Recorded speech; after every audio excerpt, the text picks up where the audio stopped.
की उत्तर प्रदेश स्वर्णिम शताब्दी की ओर के बारे में कुछ कहें।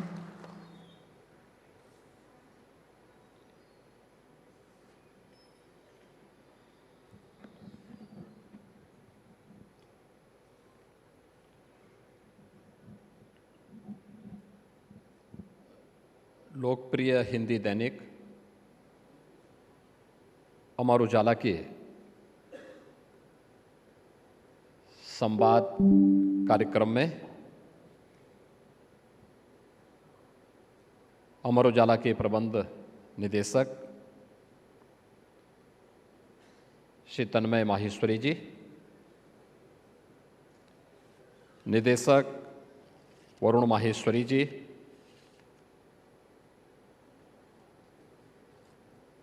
National editor doctor Indushekhar Panchori जी,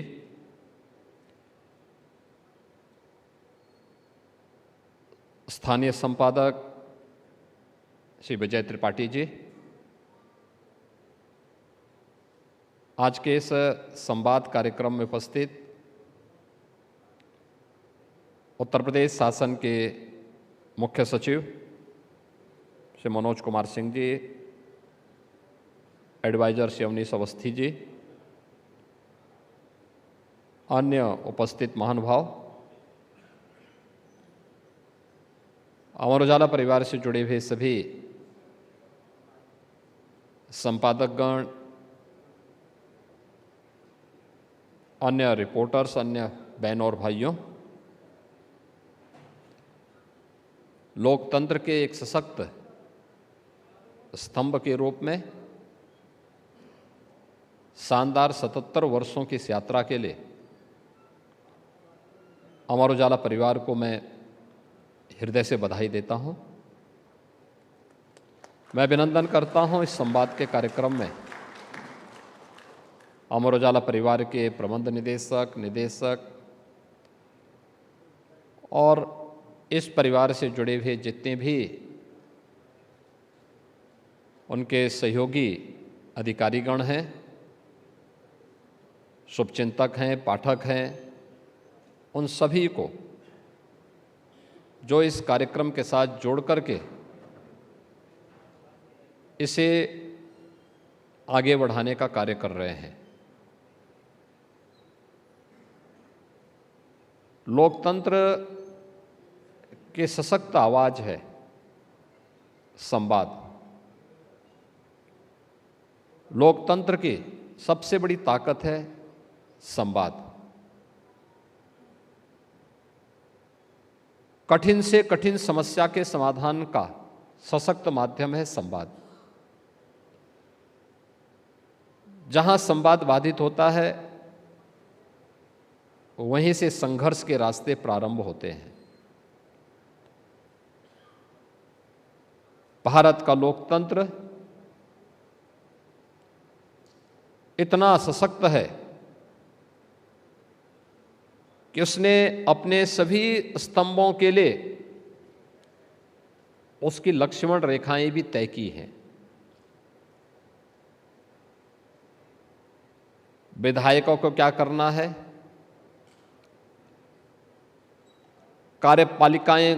कार्यपालिका की सीमाएं क्या हैं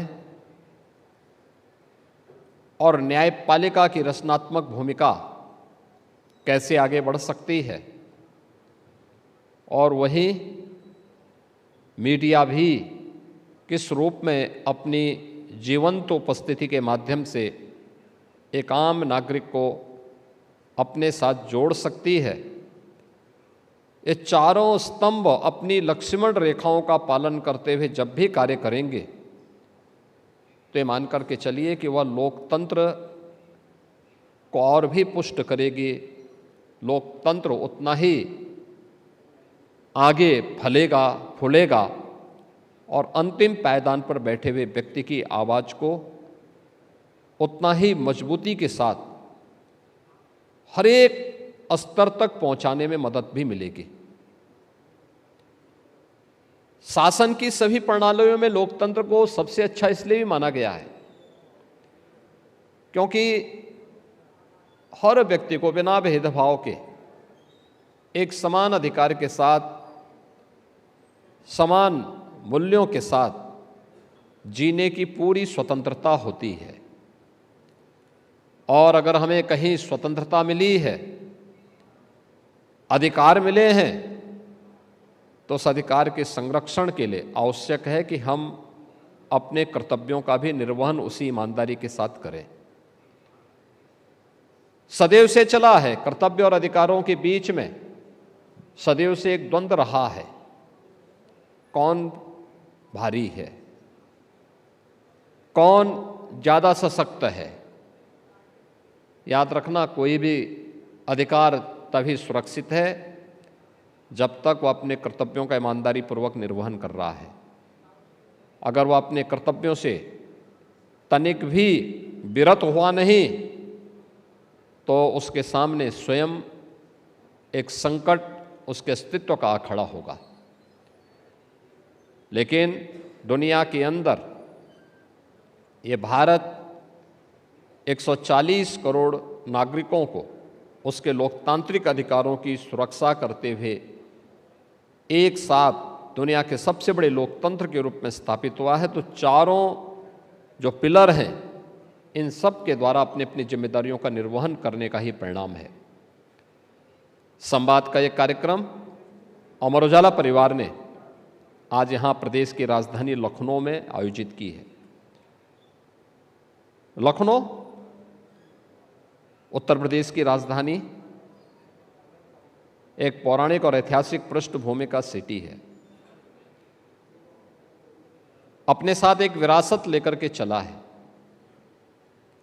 एक लंबी परंपरा है और सभी की है। पौराणिक परंपरा से जुड़ी हुई है, ऐतिहासिक परंपरा से जुड़ी हुई है, आज़ादी के बाद की जुड़ी हुई है। और आज के लखनऊ को, जो उत्तर प्रदेश का एक केंद्र बिंदु है, पूरे उत्तर प्रदेश के लिए जो भी नीतियां बनती हैं उसका केंद्र बिंदु है, तो स्वाभाविक रूप से इस संवाद का एक कार्यक्रम लखनऊ के माध्यम से 25 करोड़ जनमानस तक न केवल पहुंचेगा बल्कि उन 25 करोड़ लोगों की भावनाओं का प्रतिनिधित्व भी इस संवाद के माध्यम से इस मंच पर प्रभावी ढंग से इन 2 दिनों के अंदर होता हुआ दिखाई देगा। मैं सबसे पहले इसकी हृदय से शुभकामना अमर उजाला परिवार को देता हूं। मित्रों, उत्तर प्रदेश देश की आबादी का सबसे बड़ा राज्य है और स्वाभाविक रूप से हर एक के मन में ये बात आती होगी कि उत्तर प्रदेश में क्या बदला है, क्योंकि चर्चाएं होती हैं डबल इंजन सरकार की। और मेरा मानना है, भाई मैं आपके मंच पे आऊंगा, मैं अपनी बात बोलूंगा, जो भी आएगा वो अपनी बात को अपने तरीके से कहेगा, अपनी बुद्धि से, अपने विवेक से और अपने स्वार्थ को लेकर के भी। मीडिया का मंच है तो व्यक्ति कुछ बढ़ा चढ़ा करके भी अपनी बात को प्रस्तुत करेगा। इसको मापने का सबसे अच्छा पैमाना हो सकता है कि देश के अंदर आपके प्रति पहले क्या धारणा थी और आज क्या धारणा है। और मैं यहीं से शुरू करूंगा।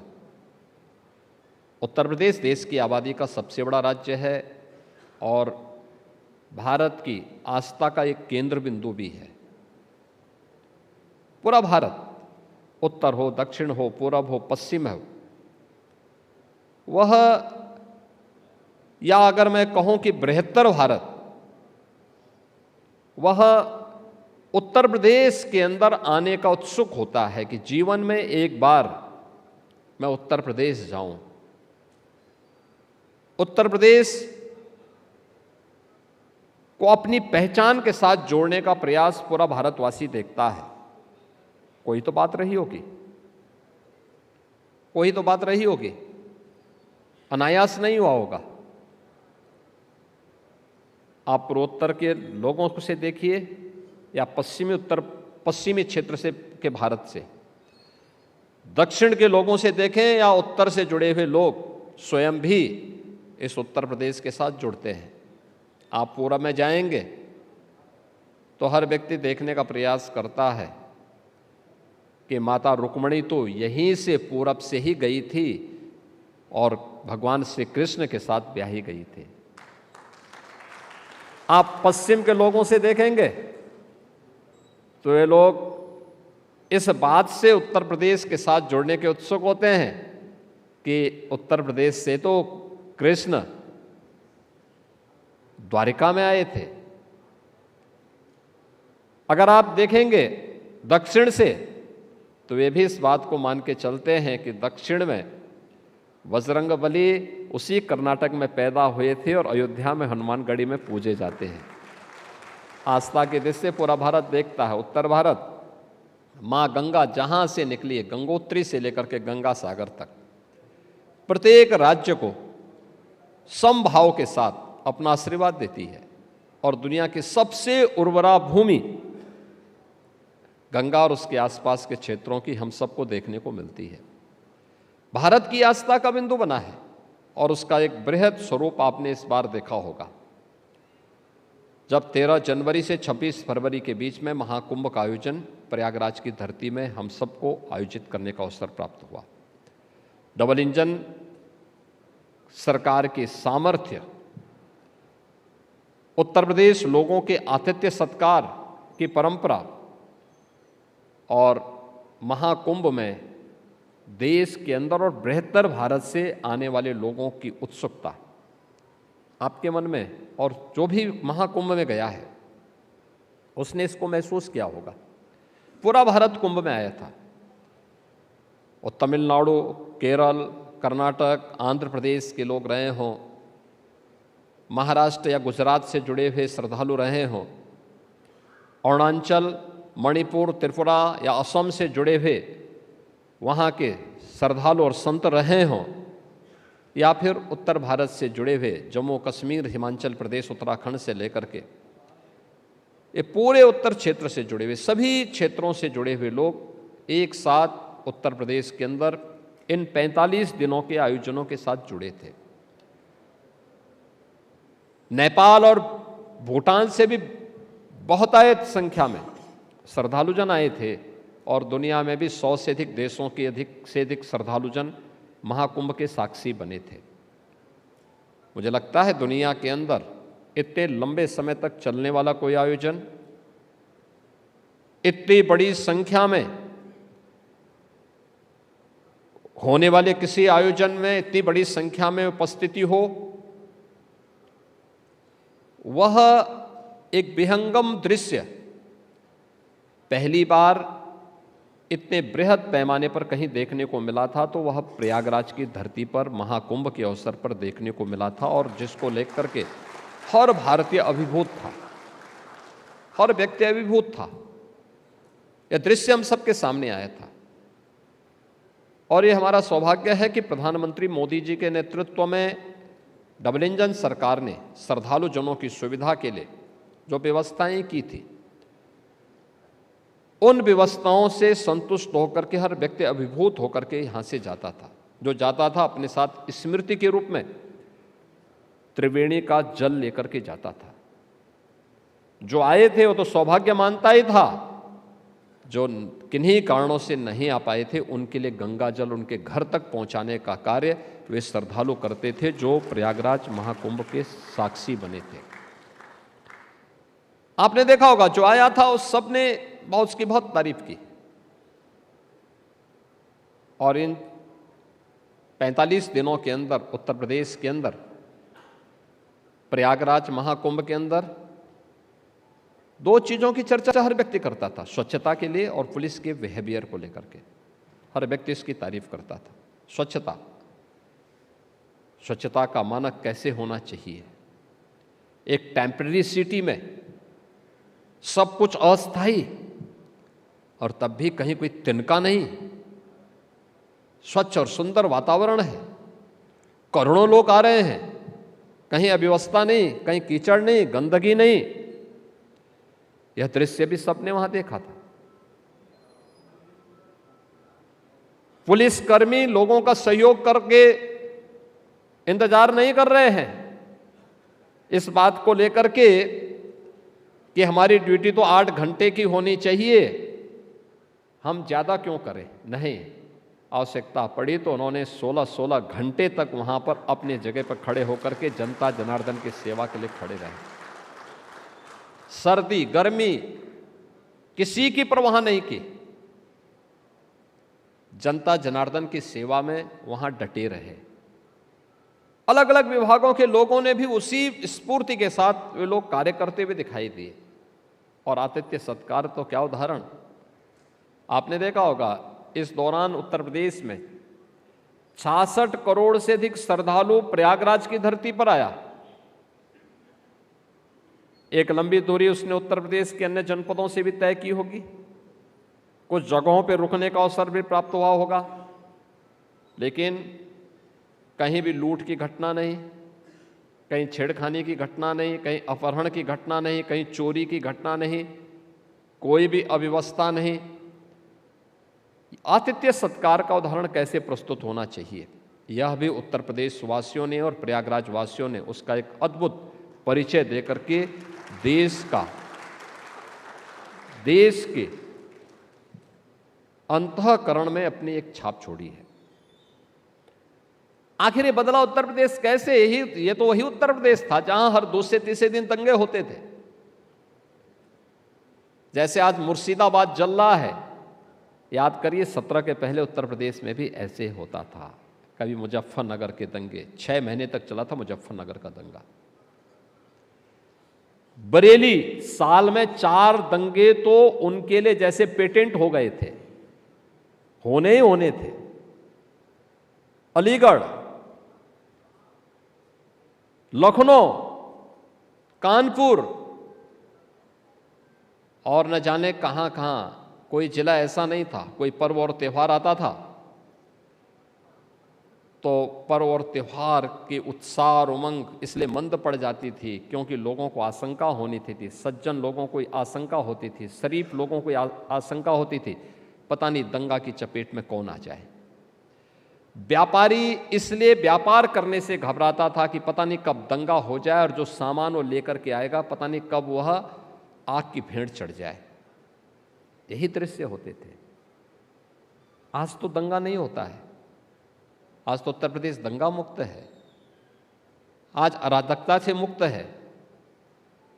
आज उत्तर प्रदेश हर पर्व और त्योहार को उसी भव्यता के साथ, उसी उत्साह और उमंग के साथ, वो किसी भी जाति मत मजहब क्षेत्र भाषा से जुड़े हुए लोगों का पर्व और त्योहार क्यों ना हो, उत्तर प्रदेश के अंदर शांतिपूर्ण तरीके से संपन्न होते हैं। क्या होली, क्या दीपावली, क्या ईद, क्या क्रिसमस, क्या गुरु पर्व, या फिर क्या जगन्नाथ जी की झांकी हो, या फिर खाटू श्याम की यात्रा, इस सभी पूरी भव्यता के साथ प्रदेश के अंदर उसी उत्साह और उमंग के साथ निकलते हैं। कहीं कोई दिक्कत नहीं होती, कोई समस्या किसी को नहीं। आखिर ऐसा कौन सा परिवर्तन हुआ है? लेकिन इस परिवर्तन का लाभ, ये उत्साह और उमंग का लाभ, इस शांति और सौहार्द का लाभ उत्तर प्रदेश को प्राप्त हुआ है। याद करिए 17 के पहले उत्तर प्रदेश की जो जीएसडीपी थी वह 12,75,000 करोड़ रुपए की थी कुल। यानी 1947 से लेकर के 2017 तक, इन 70 वर्षों में हम लोगों की कुल जो मूल्यांकन अगर आप करेंगे तो उत्तर प्रदेश की जीएसडीपी की तो वह केवल 12,75,000 करोड़ रुपए की थी। और इन 8 वर्षों में हम कहाँ पहुँचे हैं? इन 8 वर्षों में हम पहुँच रहे हैं लगभग 30 लाख करोड़ रुपए की जीएसडीपी के साथ उत्तर प्रदेश वहाँ पहुँच रहा है। यानी कितनी रफ्तार हमारी बढ़ी है। यह देश जब आज़ाद हुआ था, उत्तर प्रदेश की पर कैपिटा इनकम जो प्रति व्यक्ति आए थे वो नेशनल एवरेज के बराबर थी या उससे अच्छी थी। उर्वरा भूमि थी, हमारे पास पहले से ही जल संसाधन प्रचुर मात्रा में था। उस समय उद्योग भी उतने नहीं लगे थे। खेती, किसानी, पशुधन यह अर्थव्यवस्था के आधार हुआ करते थे। स्वाभाविक रूप से उत्तर प्रदेश को इसका सर्वाधिक लाभ था। लेकिन लगातार हर पंचवर्षीय योजना तो देश के विकास के लिए बनती थी, लेकिन उत्तर प्रदेश की अर्थव्यवस्था लगातार गिरावट की ओर थी, लगातार गिरावट की ओर थी। और 2017 तक आते आते उत्तर प्रदेश की अर्थव्यवस्था देश की प्रति व्यक्ति आय की 1/3 रह गई थी, यहां की प्रति व्यक्ति आय। आज हमें बताते हुए प्रसन्नता है कि उत्तर प्रदेश की प्रति व्यक्ति आय जो 2016-17 तक केवल 46,000 रुपये थी, अब वह बढ़कर के 1,10,000 से ऊपर पहुंच चुकी है।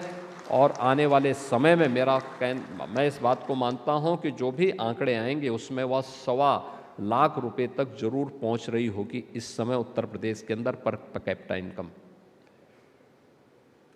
उत्तर प्रदेश में 2017 के पहले जिस प्रकार की व्यवस्था थी, अराजकता थी, गुंडागिर्दी थी, न बेटी सुरक्षित थी, न व्यापारी सुरक्षित था, कोई निवेश करने नहीं आता था, कोई तैयार नहीं था। आज उत्तर प्रदेश के अंदर निवेश का एक बेहतरीन वातावरण बना है हर एक सेक्टर में। और मुझे लगता है कि उत्तर प्रदेश आज अकेले इन 8 वर्षों में हम लोगों ने जो बड़ा निवेश कराया है उनकी संख्या अपने आप में ही मेरा अनुमान है कि 15 करोड़ का तो यहाँ पे इन्वेस्ट यूपी के माध्यम से ही हम लोगों ने करवाया है। एमएसएमई विभाग का अलग है, अन्य विभागों के अलग अलग है। और इस बड़े निवेश के माध्यम से हम लोगों ने लाखों नौजवानों के लिए नौकरी की सुविधा यहाँ पर दी है। आज उत्तर प्रदेश के पास अपना लैंड बैंक है।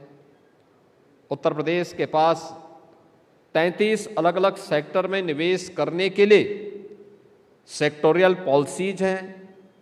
आज उत्तर प्रदेश के अंदर विकास की अनंत संभावनाओं को लेकर के कार्य करने के लिए जो कार्य की एक निवेश के लिए अनेक फील्ड उत्तर प्रदेश के अंदर खुले हुए हैं। हर एक क्षेत्र में पर्याप्त मात्रा में निवेश हो रहे हैं।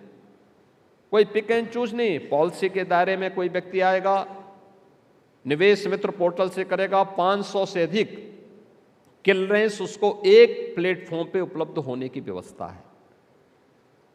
कोई व्यक्ति निवेश करने का इच्छुक है, एमओयू करते ही उसकी मॉनिटरिंग की व्यवस्था निवेश सारथी के माध्यम से है। और किसी का प्रोडक्शन प्रारंभ हो गया तो प्रोडक्शन प्रारंभ होते ही उस निवेशक के लिए प्रदेश के अंदर इंसेंटिव भी ऑनलाइन देने की व्यवस्था की गई है। अकेले एक वर्ष में हम लोगों ने 24-25 में ही अब तक हम लोग 4,000 करोड़ रुपए से अधिक के इंसेंटिव यहां जिन लोगों ने उद्यम लगाए थे और प्रोडक्शन प्रारंभ हो चुका है उनको दे चुके हैं। यह किसी भी सरकार के जितना हमने एक वर्ष में दिया है, आज़ादी के बाद किसी भी सरकार के 5 साल या 10 साल के कार्यकाल में इतना इंसेंटिव किसी भी उद्योग को नहीं दिए गए थे, निवेशकों को कभी नहीं दिए गए थे। हाँ, लोगों के मन में एक बात थी, सरकारें घोषणा तो करती थी, लेकिन जो अक्सर होता है कि मंच में नेता बोलेगा तो इसका मतलब यह है कि वह सच नहीं होगा, और यही होता था। पॉलिसी के दायरे में लाने के बावजूद भी सरकारें इंसेंटिव नहीं देती थी और निवेशक भी ये मान लिया था कि साहब ये तो नेता की घोषणा है तो पूरी नहीं होनी है। हमने कहा नहीं, अगर सरकार ने घोषणा की है तो ये नेता की नहीं, ये उत्तर प्रदेश की आवाज़ है, उत्तर प्रदेश की बात है, पूरी होनी ही होनी है। और इसको हम लोगों ने यहाँ पे हर अक्षरशः लागू करने का कार्य किया है। आज निवेश के एक बेहतरीन गंतव्य के रूप में उभरा है। उत्तर प्रदेश एमएसएमई के सबसे बड़े केंद्र के रूप में आज देश के अंदर पुनर्स्थापित हुआ है। उत्तर प्रदेश खाद्यान्न का सबसे बड़ा जो पहचान उसकी थी, सर्वाधिक खाद्यान्न उत्पादन करता है, आज उसमें फिर से उत्तर प्रदेश ने अपना स्थान बना दिया है। अब याद करिए यहां की चीनी मिलों का क्या स्थिति हुआ करती थी। उत्तर प्रदेश की चीनी मिलें बंद थी, बिक रही थी। 10-10 वर्ष 2017 में जब हम आए थे, 2007-8 से लेकर के 2017 तक के गन्ना मूल्य का बकाया, गन्ना किसानों का बकाया था, और आज 122 चीनी मिलें चल रही हैं। 122 चीनी मिलों में 105 चीनी मिल ऐसी हैं जो एक सप्ताह के अंदर गन्ना मूल्य का भुगतान कर रही हैं। बाकी जो चीनी मिलें हैं, उन 17 चीनी मिलों में भुगतान तो वे भी कर रही हैं, हाँ उनमें थोड़ा लेट है, हम उसको भी समयबद्ध तरीके से भुगतान करने के लिए बाध्य कर रहे हैं। देश का सर्वाधिक यानी 1996 से लेकर के 1996 से 2017 तक गन्ना मूल्य का किसानों को जितना गन्ना मूल्य का भुगतान हुआ था, 8 वर्ष में हमने उससे अधिक 60,000 करोड़ रुपए, उससे अधिक यानी 2,80,000 करोड़ रुपए किसान के खाते में डीबीटी के माध्यम से उपलब्ध करवाने का काम किया है। ये है सरकार की स्पीड। हर एक सेक्टर में उत्तर प्रदेश ने आज एक नई छलांग लगाई है। इंफ्रास्ट्रक्चर में उत्तर प्रदेश के बारे में तो हर व्यक्ति जानता था, सड़कों में गड्ढा है या गड्ढे में सड़क है पता नहीं लगता था। एक्सप्रेसवे पिछली सरकारों के लिए बेईमानी और भ्रष्टाचार का अड्डा बन गया था। मुझे याद है जब हम लोग आए थे, पूर्वांचल एक्सप्रेसवे एक उदाहरण में दे रहा हूं, आप समझ सकते हैं कि इंफ्रास्ट्रक्चर में किस प्रकार की बेईमानी हावी थी। हम लोग जब आए, हमें बताया गया कि पूर्वांचल एक्सप्रेसवे बन रहा है।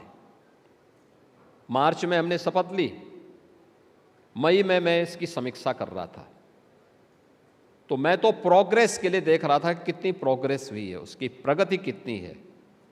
तो मुझे बताया गया कि साहब अभी कार्य प्रारंभ नहीं हुआ है। मैंने कहा क्यों? सीएम ने तो मैंने सुना है 2016 में इसका शिलान्यास कर लिया है। उन्होंने कहा साहब शिलान्यास हुआ है लेकिन लैंड ही नहीं है।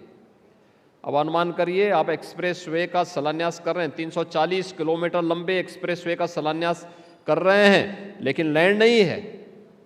तो मैंने उसका पूरा फिर से वो मांगा, मैंने कहा मुझे पूरा डिटेल में बताया जाए क्या है इसमें, क्यों नहीं हो पा रहा है। तो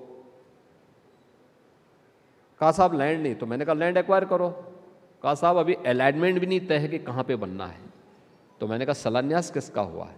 कहा उन्होंने कहा अरे शिलान्यास देखते रहेंगे, बाद में बनता रहेगा, पहले शिलान्यास कर लेते हैं।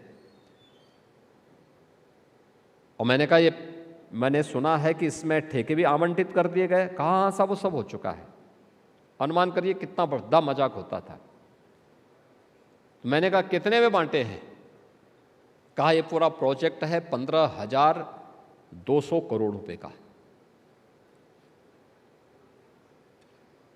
तो मैंने कहा भी इसको फिर से कैंसिल करके अब अलाइनमेंट तय करो। इसमें अलाइनमेंट तय किया गया और उसके बाद फिर से लैंड एक्विजिशन की कार्रवाई प्रारंभ हुई। 1 साल का समय लगा था। हमने टेंडर करवाए, वही पार्टियां आ गई और उन्होंने ठीक 15,200 करोड़ रुपए में ही फिर से टेंडर हुआ। तो मुझे कुछ शक हुआ। मैंने कहा 16 का टेंडर 18 में भी 15,200 करोड़ रुपए का ही कैसे हो रहा है? कुछ कम ज़्यादा तो होता। 2 साल के बाद कुछ दाम भी बढ़े होंगे। तो मैंने फिर उसको कैंसिल किया। मैंने फिर कहा कि भाई ये काम करो, अब टेक्निकल और फाइनेंशियल बिड एक साथ मंगाओ और एक साथ देखो इसमें कैसे कुछ तो खेल हुआ था। और जब हम लोगों ने एक साथ मंगवाया तो आप आश्चर्य करेंगे कि वही एक्सप्रेसवे हमारा बना है 11,800 करोड़ रुपए में। जिसमें 15,200 करोड़ रुपए खर्च हो रहे थे, वही 11,800 करोड़ रुपए में बना है। यानी ये लूट थी। ये जो लोग इंग्लैंड की यात्रा करते हैं, इंग्लैंड में होटल बनाते हैं, अपना वहाँ अय्यासी करते हैं, ये वही पैसा है जो प्रदेश की जनता का पैसा था। और बाद में शराफत का चेहरा लेकर के आपके बीच में आकर के मीठी मीठी बातें करके निकलते हैं। ये वही चेहरे हैं जिन्होंने प्रदेश को लूटा है अपने स्वार्थ के लिए। उत्तर प्रदेश को जातिवाद के नाम पर बांटा है, और जब सत्ता में आते हैं तो परिवार का कब्जा जमा करके केवल परिवार की बात करते हैं। ये वही लोग हैं।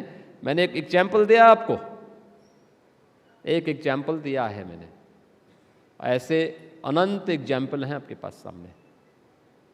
जहां जाएंगे वहां पे एक नया घोटाला मिलता था। यही उत्तर प्रदेश में होता था। और अपने घोटालों को, अपनी बेईमानी को छुपाने के लिए इन्होंने सरकार के पैरेलल समानांतर कुछ सत्ताएं उभारी थी हर जनपद में। उसी को कहते थे वन डिस्ट्रिक्ट वन माफिया। हर जिले में एक माफिया उनका था।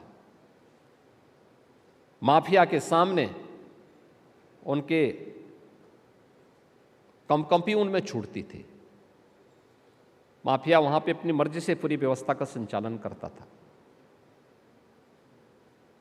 वही दंगा भी करवाता था, प्रदेश की संपत्तियों में भी लूट खसोट करता था, ठेकों को हथियाता था, प्रदेश को अराजकता की ओर धकेलता था, बेटी और व्यापारी के सामने भी पहचान का संकट खड़ा करता था। और सरकार बदली, दंगा मुक्त हुआ, आज उत्तर प्रदेश माफिया मुक्त भी हो चुका है। आपने देखा होगा प्रदेश की गरीब जनता बीमारी से मरती थी। अकेले पूर्वी उत्तर प्रदेश में इंसेफ्लाइटिस नाम की एक बीमारी थी। 40 वर्ष में 50,000 मासूम बच्चों की मौत हुई है इस बीमारी से। आपने किसी राजनेता को उन मासूम बच्चों की मौत पर कभी रोते हुए देखा है? किसी की आंखों में आंसू नहीं आया होगा। इसलिए नहीं आया होगा क्योंकि मासूम बच्चे वोट बैंक नहीं थे। और ये मरने वाले जितने बच्चे थे, इसमें से 90 से 95% आबादी अल्पसंख्यक या दलित कम्युनिटी से जुड़े हुए बच्चे थे।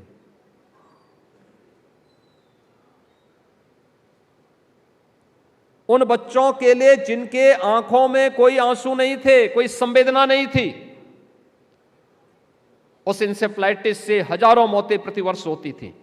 उसके निदान के लिए, उसके उन्मूलन के लिए उन्होंने कोई कार्य नहीं किया। लेकिन जब माफिया, दुर्दांत माफिया मरते थे तो उनके लिए आंसू बहाने के लिए और उनके लिए जाकर के किस तरीके के ये लोग किस प्रकार की हाहाकार मचाते थे, ये दृश्य सबने देखा है। मित्रों, आज मुझे बताते हुए प्रसन्नता है, इंसेफ्लाइटिस पूरी तरह समाप्त हो गई उत्तर प्रदेश से। अगर माफिया मुक्त हुआ है तो इंसेफ्लाइटिस जैसी बीमारियां भी उत्तर प्रदेश से पूरी तरह समाप्त हुई हैं। उत्तर प्रदेश में अब वन डिस्ट्रिक्ट वन माफिया नहीं, बल्कि one district one medical college खुल चुके हैं। हर जिले में एक मेडिकल कॉलेज, स्वास्थ्य के एक नए केंद्र के रूप में। इस सरकार पर निर्भर करती है वो किस प्रकार की का सिस्टम देना चाहती है। आज हमारे पास देश का सबसे अच्छा इंफ्रास्ट्रक्चर है, एक्सप्रेसवे का सबसे बड़ा नेटवर्क हमारे पास, भारतीय रेल का सबसे बड़ा नेटवर्क हमारे पास, हाईवे का सबसे अच्छा नेटवर्क हमारे पास, इंटर स्टेट कनेक्टिविटी 4 लेन की कनेक्टिविटी के साथ जुड़ चुकी है। हर डिस्ट्रिक्ट हेडक्वार्टर 4 लेन की कनेक्टिविटी के साथ जुड़ चुका है। और देश के अंदर की पहली रैपिड रेल, पहली इनलैंड वाटरवे उत्तर प्रदेश के पास, और सर्वाधिक सिटी में मेट्रो का संचालन करने वाला राज्य भी उत्तर प्रदेश है। ये सभी कार्य आज उत्तर प्रदेश के अंदर हो रहे हैं। ये सब एक साथ जब चलता है, जब समग्र विकास की किसी एक रणनीति के साथ सरकार कार्य करती है, बिना भेदभाव के, 25 करोड़ की आबादी है, हम जाति के नाम पर नहीं, क्षेत्र के नाम पर नहीं, भाषा के नाम पर नहीं, बल्कि प्रधानमंत्री मोदी जी के मंत्र सबका साथ और सबके विकास के भाव के साथ समाज के प्रत्येक तबके के लिए कार्य करेंगे। योजना का लाभ उन तक पहुंचाने का काम करेंगे जो उसका अधिकार है, तो परिणाम आने में देर नहीं लगती है। और वही परिणाम आज हम सबके सामने है, वही परिणाम हमारे सामने है जो उत्तर प्रदेश की अर्थव्यवस्था में उछाल आया है। कभी उत्तर प्रदेश बीमारू राज्य कहलाता था, आज बीमारू राज्य नहीं, ये मान्यता थी। मैं 5 बार सांसद था और 5 बार सांसद रहते हुए मैंने इस बात को महसूस किया था। दिल्ली की गलियारों में, लुटियन जोन्स में मैं इस बात को सुनता था। कभी कभी मुझे बुरा भी लगता था कि कैसे लोग हमारे राज्य के बारे में कहते हैं। लोग बोलते थे कि साहब कोई योजना बनाओ, उत्तर प्रदेश में जाते हुए फेल हो जाती है, क्योंकि देश का आबादी का 17 से 20% आबादी तो यूपी में निवास करती है, और अगर यहां नहीं योजना लागू हो पा रही है तो इसका मतलब वो फेल हो जाएगी। आज केंद्र सरकार के द्वारा चलाई जाने वाली लगभग 4 दर्जन योजनाएं ऐसी हैं जिनमें उत्तर प्रदेश देश के अंदर नंबर 1 पर है। अब हम पीछे नहीं हैं, नंबर 1 पर हैं किसी भी योजना में। कोई अनुमान करेगा देश के अंदर 80 करोड़ लोगों को फ्री में राशन की सुविधा है, तो उत्तर प्रदेश में 15 करोड़ लोग उससे लाभान्वित हो रहे हैं। देश के अंदर 50 करोड़ लोग आयुष्मान भारत की सुविधा का लाभ प्राप्त कर रहे हैं, उत्तर प्रदेश में 10 करोड़ लोग उसका लाभ ले रहे हैं। देश के अंदर 4 करोड़ लोगों को प्रधानमंत्री आवास योजना का लाभ मिला है, उत्तर प्रदेश में 60 लाख लोगों को ले आवास की सुविधा प्राप्त हो चुकी है। ये लोग जो जातिवाद की बात करते हैं, जातीयता की चर्चा करते हैं, इन लोगों से पूछा जाना चाहिए इन लोगों ने अपने कार्यकाल में कितने दलितों के मकान बनाए, कितने सामाजिक न्याय के महापुरुषों को सम्मान दिया। आप देखेंगे 0 आएगा, क्योंकि किया ही नहीं। ये वोट बैंक के रूप में केवल इस्तेमाल करने के लिए ये लोग एक नया प्रोपोगंडा कर रहे हैं, महापुरुषों को गाली दे रहे हैं,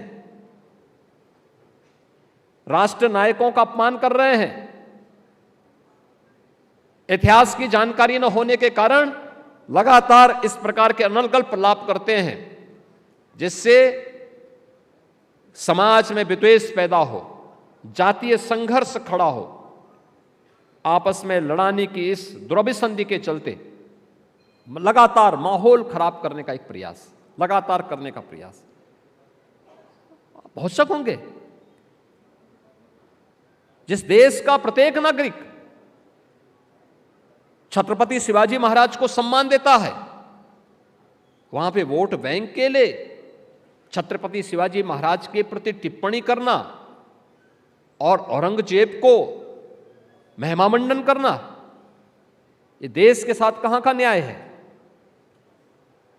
जो बाबर एक आक्रांता के रूप में प्रत्येक भारतवासी मानता है, महाराणा प्रताप और महाराणा सांगा के शौर्य और प्रताप को दरकिनार करते हुए बाबर को महिमामंडन करना, जो जिन्ना देश तोड़क है, उस जिन्ना की तुलना में उस जिन्ना को महिमामंडित करके इस राष्ट्र की एकता के शिल्पी लौह पुरुष सरदार वल्लभ भाई पटेल को अपमानित करना, यह कुछ लोगों के जीवन का ध्येय बन चुका है और इससे सावधान होने की आवश्यकता है, क्योंकि ये लोग लगातार इस प्रकार का प्रोपेगेंडा रचने का कार्य करेंगे, लगातार करेंगे। अपने स्वार्थ के लिए इस प्रकार के मुद्दों को छेड़ने का प्रयास करेंगे जो आपस में ही सौहार्द को कम कर सकें। लेकिन हमें एक समृद्ध उत्तर प्रदेश के लिए, एक विकसित और आत्मनिर्भर भारत के लिए हमें राष्ट्र नायकों को सम्मान देना पड़ेगा। याद रखना, प्रधानमंत्री मोदी जी ने आजादी के अमृत महोत्सव वर्ष में देश के लोगों को पंच प्रण की याद दिलाई थी। और पंच प्रण का एक संकल्प यह भी है कि राष्ट्र नायकों का सम्मान होना चाहिए, हर हाल में सम्मान होना चाहिए, क्योंकि अपने नायकों को विस्मृत करके कोई भी समाज कभी आगे नहीं बढ़ सकता है। और राष्ट्र तोड़कों को अगर कोई समाज सम्मानित करता है तो इसका मतलब हम अपने लिए एक नई समस्या खड़ी करने जा रहे हैं। ये सब मौन है इस समय। मुर्शिदाबाद पे किसी का मुंह नहीं खुल रहा है। बांग्लादेश में की घटना ने इन सबको चौराहे पर पूरी तरह नग्न करके रख दिया है।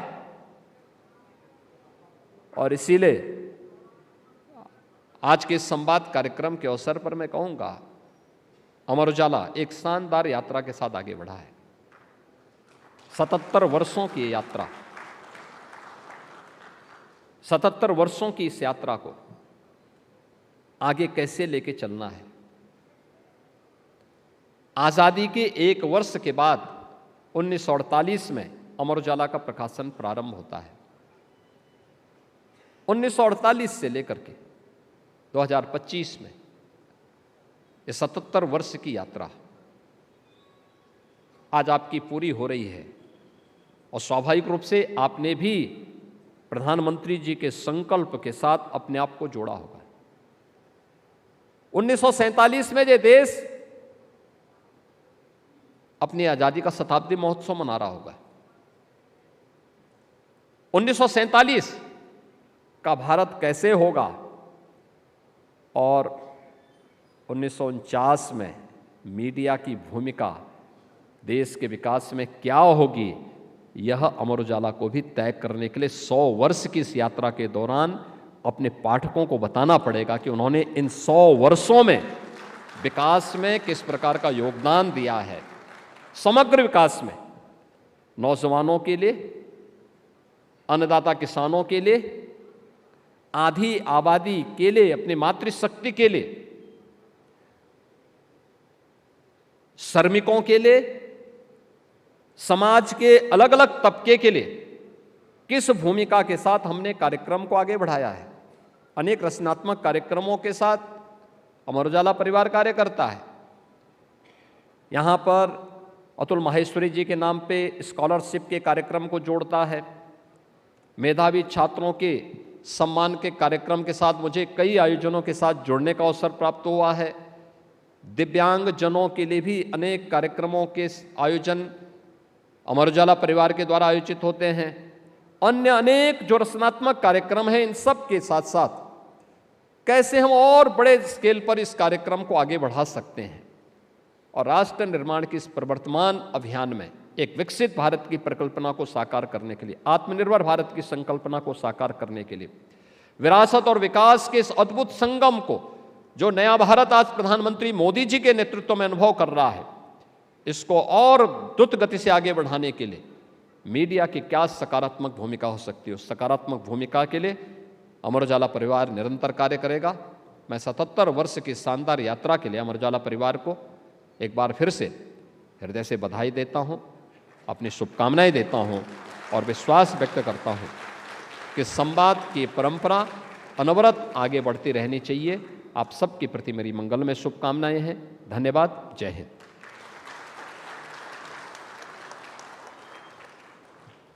माननीय मुख्यमंत्री जी का बहुत बहुत धन्यवाद करना चाहते हैं उद्बोधन के लिए। एक बार जोरदार तालियां आप सभी की तरफ से। बहुत ही विस्तार में बात करी उत्तर प्रदेश की योजनाओं के बारे में और अब मैं अनुरोध करूंगी माननीय मुख्यमंत्री जी से कि यूपी अचीवर पत्रिका का विमोचन करें वो अपने हाथ से।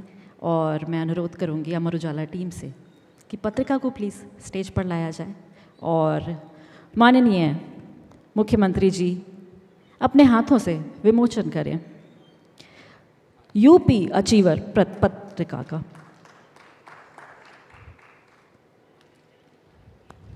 दोस्तों तालियां बजती रहनी चाहिए, तालियों की गड़गड़ाहट में कमी नहीं होनी चाहिए।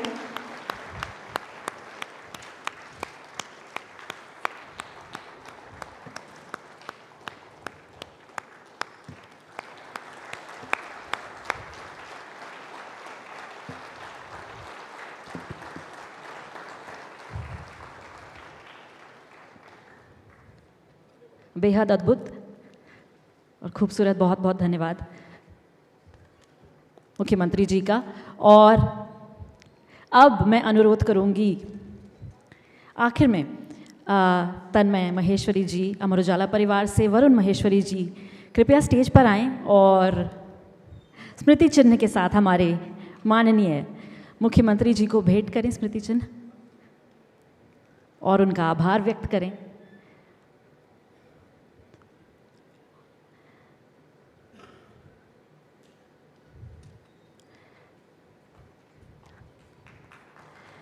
बहुत बहुत धन्यवाद करना चाहते हैं माननीय मुख्यमंत्री जी का पूरी अमर उजाला परिवार की तरफ से कि वो समय निकाले और आके संवाद को और भी ज़्यादा खास और खूबसूरत बनाया यहाँ के मुख्य अतिथि बनकर।